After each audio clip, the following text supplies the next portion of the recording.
Princess Margaret Cancer Center was where our mom was treated throughout her cancer battle. We both spent a hefty chunk of our childhoods at Princess Margaret, while our mom underwent surgery, later cancer treatment. After-school visits were routine, and doctors and nurses were known on a first-name basis. Behind the scenes, however, our mom was treated with the best care possible, so good, in fact, that it extended her 18th month prognosis for 6.5 years.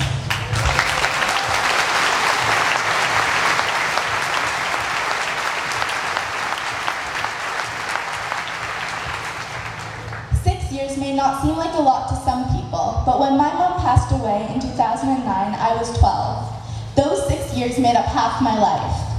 Without them, I wouldn't remember the sound of her voice or her laugh when I did something silly. In those 6 years, I learned from her how to be a strong woman and to live for the moment, to keep my head up through times of trouble and to face challenges head on. Princess Margaret gave me that role model and a mom. The treatment that she received, like so many other patients that came through the doors, extended her life. In her 6.5 years, she heard the words cancer-free twice. Quite a difference from the initial 18-month prognosis. Over those 6.5 years, our lives changed dramatically. But anyone who spent time with the three of us wouldn't see a cancer patient and her daughters. They would see skiers, sailors, and amateur bakers. No weekend would be spent on the couch.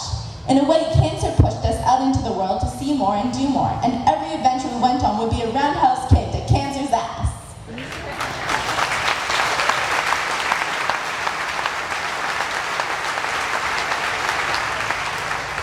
You just try to hold us back, we would say as we packed up the car for another trek up to the cottage. When the first Ride to Conquer Cancer came in 2008, it was a natural fit for our mom. And we took part in the excitement through routine checks for more donations every morning. Even though we were living with a cancer patient, and we could comprehend the cause as important, it wasn't until we saw the sea of yellow riders that we fully felt like we were not alone.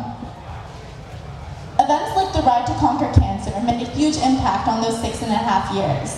And now when I think of them, it seems like such a long time because we accomplished so much.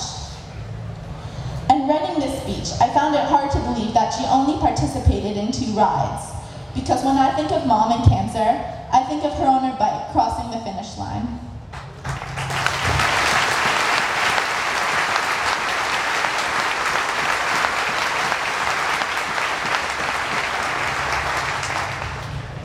Some people say why I ride, but I like to say why I get back on the bike. It's not quite hope, and it's more than just determination. It's the fact that when you see thousands of yellow shirts, you realize we're all in this together.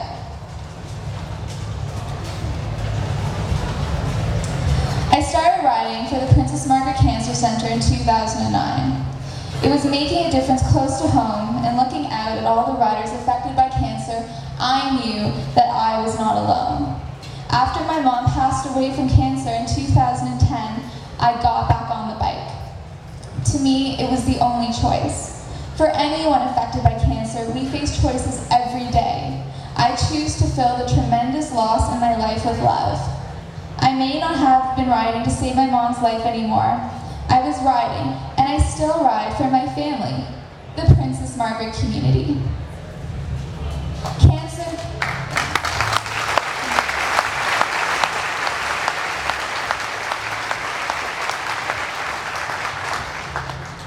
can rip a family apart. I've seen chemo recovery time replace family dinners and a house become a hospital.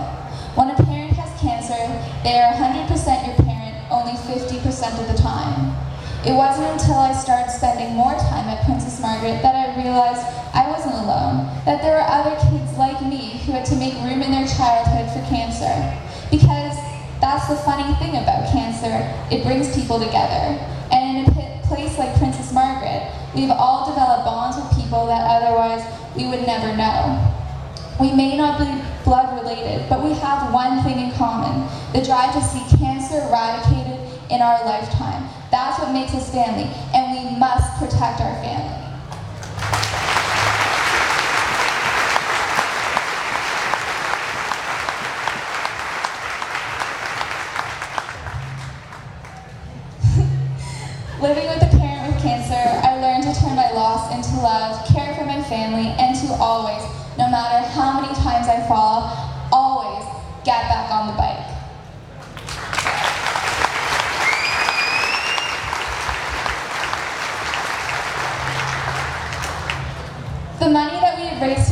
making a real difference for cancer patients and their families. These funds raised are not only extending lives of cancer patients like our mom, but allowing more patients to hear the word cancer-free in their lifetimes.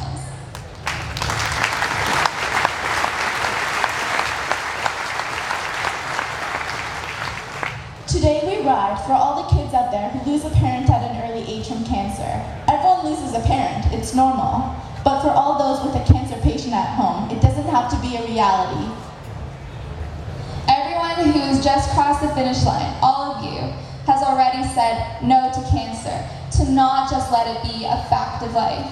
In every fight, this defiance is the first courageous step to making a difference. Thank you for making it with us.